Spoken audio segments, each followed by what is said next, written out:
How the hell is everybody doing? Man Cave Sports with another edition of Puck Wild. Here with a couple of the gentlemen from the Man Cave, Mr. Steve and Mr. Naughton. Gentlemen, good to see you. Last we met, last Thursday, the Wild have been 1-2 since, with a win over the Sabres 4-1, I believe, and then losing to Dallas and Las Vegas over the last few days. A little bit of a rough stretch for them.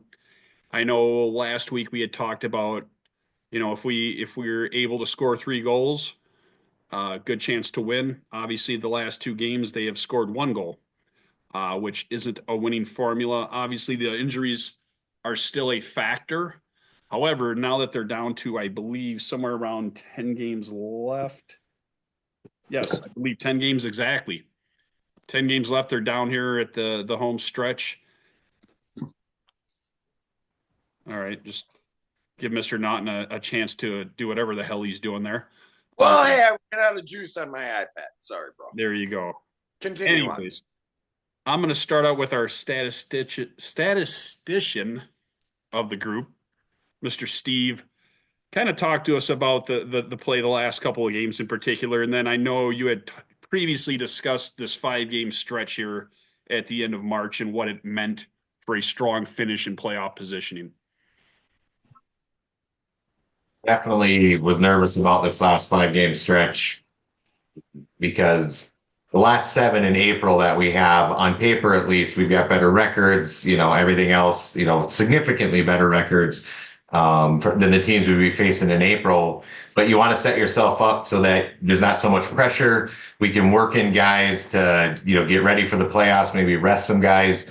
Maybe we don't need to rush people back from injury. Brodin is kind of on a day-to-day thing, still yet. He's played. He's not going to play. They're trying to make sure they don't burn him before the playoffs here, and I get that. But this last 5 game stretch in March was going to be really tough.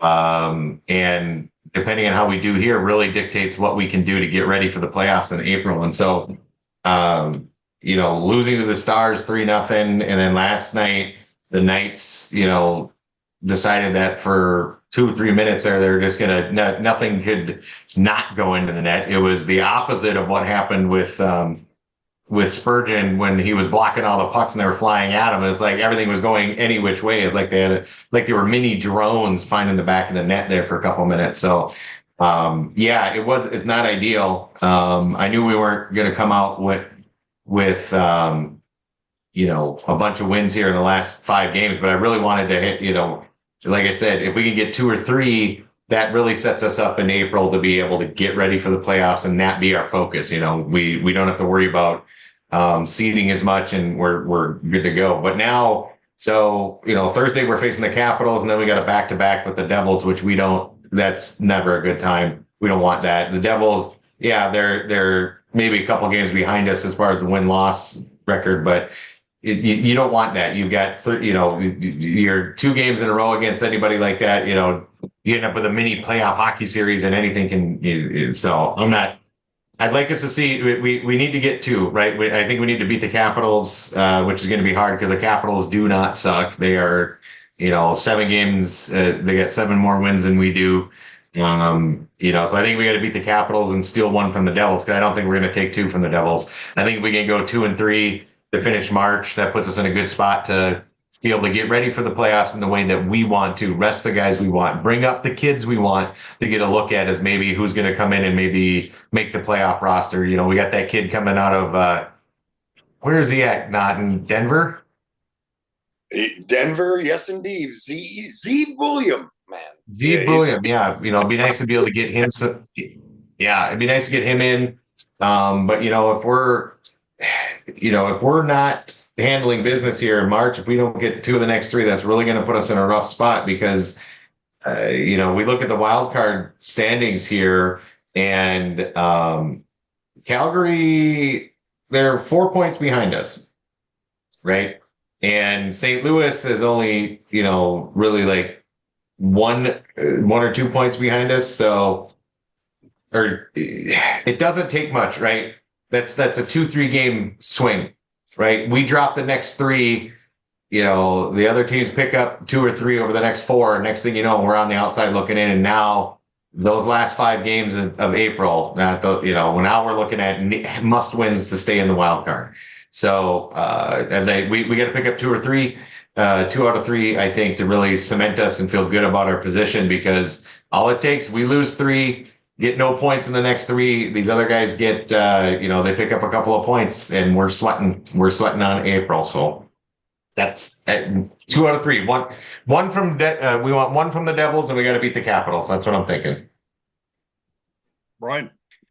Well, the Capitals scare me because we got Ovi going for that goal record, and like Minnesota's a great hockey. It's a state of fucking hockey. We represent well, but there is going to be a lot of people in that crowd wanting to see Ovi score a goal. The big thing here is let's just compete. Like I said with the 3-goal thing, I mean, we're playing from a lead. We're dynamic out there. Let's steal as many as we can. And heck, if we even go 500, we're going to make the playoffs. I don't want to get into injuries right now, but that's the basic thing. Let's steal some, and let's see what happens. But I do not want to play Dallas. I don't want to play Winnipeg, but I think we might have a little bit more heart with Winnipeg. It's just stacking points, take them to overtime, get one. That's where we're at right now. Michael? Yeah, and just looking at the schedule, once April hits, they obviously have some, let's say, more winnable or more favorable matchups. So, right.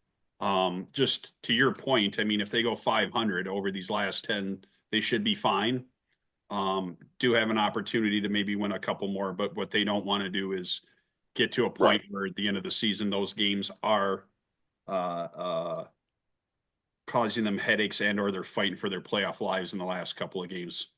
And Brian, you said you didn't want to talk about injuries, but let's talk about them. But here we are. Here we are. And actually, I'll just swing back to you because I know before we went on here, you said you got some intel. I do. As you are want, as you want are to do. for, yes, you are want to do as you are known for. You have your. I'll say this: I trust your hockey sources, your football sources, your football sources, not so much. But talk about the injuries and any updates we have, because as we know in the NHL, they don't like to tip you off on any damn thing. It's not like the NFL or every other sport. You find out on a daily basis what's going on with the guy's injury. NBA as well. NHL, not so much. So talk about the injuries, Brian. Yeah, they're very covert, aren't they? Lower body injury. Like the guy went out last night and had too many hams and he's got the shits. It's a lower body injury. Hockey's just that way. But my sources do tell me that this weekend, Kirill and Ecker are going to be skating, and their slot time is where they're trying to put him back in is with 3 games left in the season. So I think Billy G and Heinze, I think they're kind of right on with my thing. Hey, let's steal a couple. Let's go 500. And but that's what my sources tell me. I could be wrong, but I usually ain't. So when you say coming back, I mean, and then you said something about the last 3 games. Could you clarify? Because I'm slightly confused. But I mean, that happens at my old age. Yep. You French guys, man, the brain slips a little bit at the end. But Yule is going to skate this weekend. Kirill is going to skate this weekend. Okay. And then their plan is to have them back with 3 games left of the season. Okay. You got to do that. I mean, I would have just put at least one of them on season-long IR. So we got to pick somebody up because the salary cap don't matter in the playoffs. But I think there was some plans and some things didn't go right. But that's the plan from what I'm hearing. Mr. Steve, anything additional for the injuries? Yeah, I'm not liking how long it's taken Foligno to come back. when we're limited in firepower and we're limited in some of these guys that can mix it up and make something happen. You got to take the pressure off Zuccarello and Boldy and Rossi and some of these guys that are supposed to be more supplemental scoring threats to Ek and Kirill. These are the guys that they're not supposed to carry the team. They're supposed to help with that. So not having Foligno to help stir it up to be able to provide extra opportunities and extra turnovers and, laying the lumber into people. I think, I don't like that. I get that they're mixing Brodeen in and bringing him in and bringing him out so that they're milking him along to make sure that he's okay for the playoffs. I get that, but it's just, like Naughton was talking, he and I were talking beforehand here. If we get the 3 goals, and Naughton's been saying this for a while, we're money. But when we get down, it's like it's almost like the mentality of the team right now is that if they get down, they're not good enough to climb back out. And right now, I think they're starting to believe that too much. So I think when you get Foligno back, and that's going to make a difference as far as the attitude and you've got that big guy who's going to mix it up and cause problems for the other team, and he brings that swagger, on the ice, to be able to, lay the wood and, bring a little more attitude. And I think that's something that we need. Brock Faber, good. God bless that kid. I don't know. He's got more ice time than I think than the refs do. That kid is, the only thing left for him to do is start playing 30 minutes. He's pushing that as it is. He's 25 plus minutes all the time. And, but you can only ride this defense so long. And if we have a defensive injury, that could be now what are we going to do? So I'm looking forward to Foligno coming back, and I'm looking forward to Brodeen getting to be every day. And I think I think with those 2 guys coming back into the lineup, we'll be able to steal some points, go 500, and give Ecker and Kirill a chance to rest up. So, you guys talked about the importance of these next 3 games. Is it time yet to panic? Because I know, Brian, you're Mr. Positivity. I did see Russo had an article, I believe yesterday or today, about Zuccarello not necessarily hitting the panic button. And I'm sure you read it because I know you're a big fan of Michael there. Yes, sir. I think the team itself, are they starting to sense a little urgency? Obviously, they know they're not going to get some of these horses back till towards the end of the season. But do you think that they will be primed and ready to play a very good Capitals team tomorrow night? Again, what I told you with that, there's going to be 25-30% of that crowd that wants to see Ovi score a goal. It's going to be a different game tomorrow. I'm going to stand by my guns. I'm just going to say, hey, let's stack some points and let's go 500 the rest of the way and see what happens. We got a great blue line. We got a hot goaltender. Let's see what happens. We're not winging it, Michael. We're seeing what happens here. Enjoy the season. Mr. Right. Steve, any reason to panic? I think the team's a little fragile right now. I'm not going to lie. I think they're a little fragile. I think they felt pretty good after that Sabres win. They're like, okay, because when, we look back, they beat the Kings, they got smoked by the Blues and and the Rangers, they lost in overtime, but, they still picked up a point. But, then they beat the Kings, they beat the Kraken, they beat the Sabres, so I think they were feeling good. And then the last 2 games, they got kind of punched in the mouth again. And so I'm a little nervous about, again, to harp on the last 3 games of March here. I think if they get 1 or if they get 2, I think they're going to be fine. They're like, okay, we can make it. But I think if they go 0-3,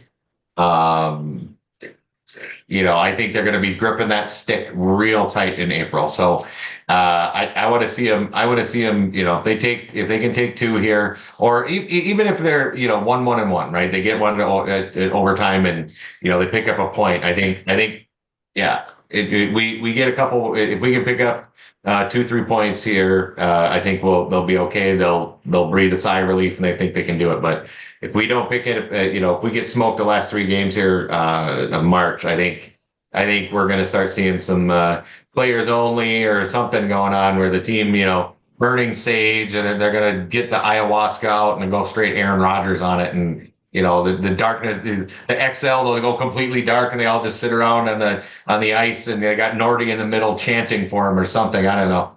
They're going to have to do something to exorcise those demons, something. But, yeah, I think they're a little fragile right now, but, pick it up. If they can pick up 3 points out of the next 3 games, I think they'll be okay. Sounds good. Sounds good. Well, we were hoping Gary would join us. I know he had a obligation that's running a little late. Said he was going to hop on, but I think we've reached the conclusion of this week's edition of Puck Wild. So we will. Hey, may I paraphrase for Big G? You know Sure. what he'd be talking about? I guarantee you what he'd be talking about. 10 shots in the first two periods yesterday. Oh, and we'd hear all about it. He'd all be all lathered up. But back to you, Mike. Okay. Okay. Well, I'm sure Gary, when you watch this, you'll appreciate B Naughty having your back. And we will definitely convene next week. Obviously, 3 games between now and then the battle with the Capitals tomorrow, and then the 2 games with the Devils. So cross your fingers, Wild fans. We got a nice, interesting last few weeks of the season. So with that, that will conclude this week's edition of Puck Wild. Thank you for watching, gentlemen. Appreciate you. And we will see everybody again. This fucking guy. We'll see everybody again soon.